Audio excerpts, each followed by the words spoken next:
Hey guys, today we are going to study chapter number 1, that is Velveteen Rabbit. And in this we are going to study about a rabbit who is made of a cloth like velvet. Velvet is a kind of cloth, so it's a kind of toy.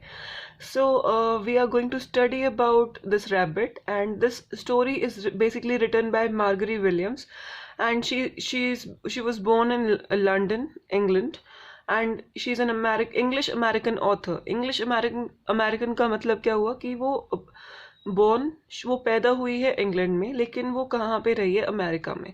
So she is English American author and basically वो बच्चों से related books ही लिखती हैं.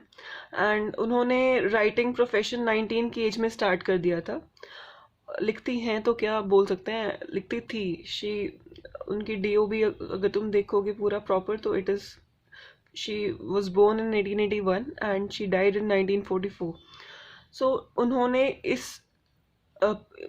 प्रसिद्धि 41 years की as में हासिल करी थी with this work of velveteen rabbit name की जो स्टोरी है वो लिख के उन्होंने अपनी जो है वो फेमस हुई थी, बेसिकली ज़्यादा फेमस हुई थी.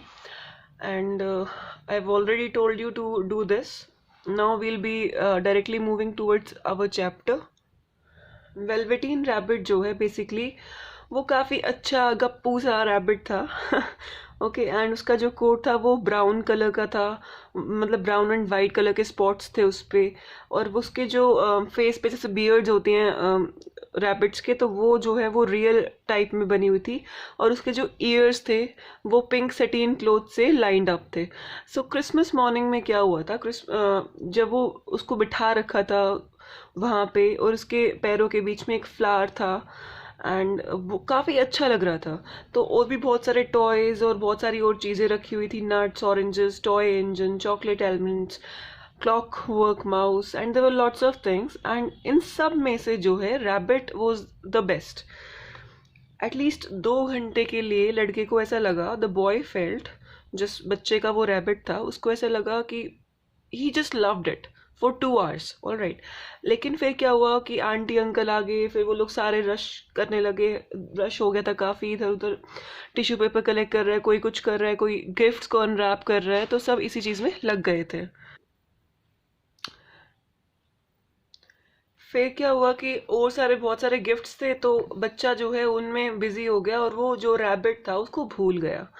फिर काफ़ी टाइम तक जो है वो सारे टॉयज़ जो हैं कभी कप बोर्ड में रखे रहते थे, कभी नर्सरी फ्लोर पे रखे रहते थे, लेकिन no one thought very much about him. तो रैबिट के बारे में ज़्यादा कोई सोचता नहीं था. See, this is the rabbit and he was naturally shy. और रैबिट जो था वो काफ़ी शाई टाइप का था और वो वेलवेट का बना हुआ था. और भी उसके साथ बहुत सारे दूसरे टॉयज़ थे जो जो मैकेनिकल टॉयज़ थे, और वो सारे उसको इग्नोर करते थे. स्नब्ड हिम मतलब इग्नोर करते थे. और बहुत सारे मैकेनिकल टॉयज़ जो थे वो अपने आप को बहुत सुपीरियर मानते थे. उनको लगता था कि उन्हीं के पास सारे मॉडर्न आइडियाज़ हैं और वो हमेशा एक रियल इंसान की तरह बिहेव करते थे. तो मॉडल बोट थी एक, वो काफ़ी पुरानी थी, 2 साल पुरानी थी. उसका पेंट थोड़ा थोड़ा सा उतर गया था, लेकिन जब भी मैकेनिकल टॉयज़ कुछ भी बात करते थे कि देखो हम कितने अच्छे हैं, हमारे पास तो ये है, हमारे पास वो है, तो मॉडल बोट कभी भी चूकती नहीं थी. वो क्या करती थी, वो हमेशा अपने बारे में बताती थी कि देखो मेरे पास क्या है. मेरे पास जैसे असली बोट्स में ऐसे रोप्स लगी होती हैं, प्रॉपरली अटैच्ड होती हैं, सब चीज़ें मेरे पास लगी हुई हैं, देखो मुझे. तो फिर ऐसे ही सब अपने आप को सुपीरियर बनाते थे. रैबिट जो था वो कभी किसी चीज़ को क्लेम नहीं कर पाता था कि मैं ऐसा हूँ या मैं रियल रैबिट जैसा हूँ, क्योंकि उसको पता ही नहीं था कि रियल रैबिट्स एक्चुअल में होते भी हैं. उसको लगता था कि मेरे जैसे ही सारे के सारे जो हैं ऐसे टॉयज़ ही बन के आते हैं.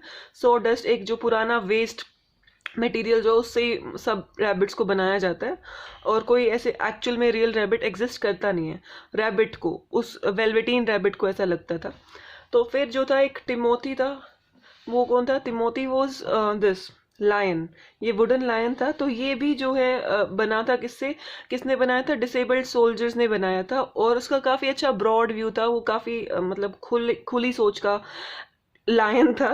एंड वो ऐसे प्रिटेंड करता था, ऐसे दिखाता था जैसे तो वो गवर्नमेंट से कनेक्टेड है, सरकार से कनेक्टेड है और वो राजा है टाइप में। एंड लेकिन between them all the poor little rabbit was made to feel himself very insignificant.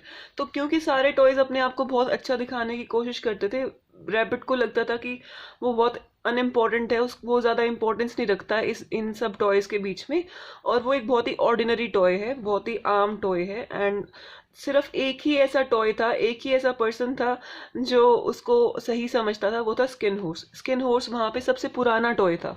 सी, ये स्किन हॉर्स जो है ये सबसे पुराना और इंटेलिजेंट और बूढ़ा टॉय था, तो वो ही उसको रिस्पेक्ट करता था, उसको समझता था, उसको कभी भी मतलब नीचा नहीं दिखाता था।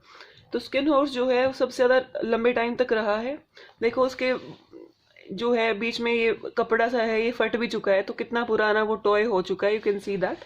यही बोला हुआ है इसमें भी, इस पैराग्राफ में भी। तो वो बहुत ही इंटेलिजेंट था, ये हमने कहा कि, और उससे अलग उसने सब चीज़ें देखी हैं। उसने टॉयज़ का, मैकेनिकल टॉयज़ का आना जाना देखा है, नए टॉयज़ का आना देखा है, फिर उसका उनको टूटना देखा है। ठीक है, तो जो हमारा स्किन जैसे स्किन हॉर्स है, उसको उसने हर चीज़ को देखा है। उसने न्यू टॉयज़ को आते देखा है, उनको टूटते देखा है, फिर वो उनको वहाँ से जाते देखा है, और फिर नए टॉयज़ को फिर से एक एंट्री लेते देखा है। ठीक है, सो उसने हर चीज़ देखी है, तो उसको इन चीज़ों से फ़र्क नहीं पड़ता है कि ये लोग क्या बात कर रहे हैं क्या नहीं कर रहे हैं, उसको किसी की सुपीरियोरिटी से भी कोई फ़र्क नहीं पड़ता है। तो for nursery magic is very strange, वो कहता है कि नर्सरी मैजिक बहुत स्ट्रेंज है, अजीब सा है और अच्छा भी है। सिर्फ वो प्ले थिंग्स जो हैं, जो पुरानी हैं और जो इंटेलिजेंट है और जो एक्सपीरियंस्ड है स्किन हॉर्स की तरह, वो ही इसको समझ सकती है कि नर्सरी मैजिक कैसे स्ट्रेंज और वंडरफुल है। तो अब तुम्हें क्वेश्चन का आंसर ये करना है कि what does the author mean by nursery magic. Author के हिसाब से नर्सरी मैजिक एक्चुअल में है क्या, ये तुम्हें बताना है। And we'll be discussing next thing in our next class. Till then, bye bye, take care.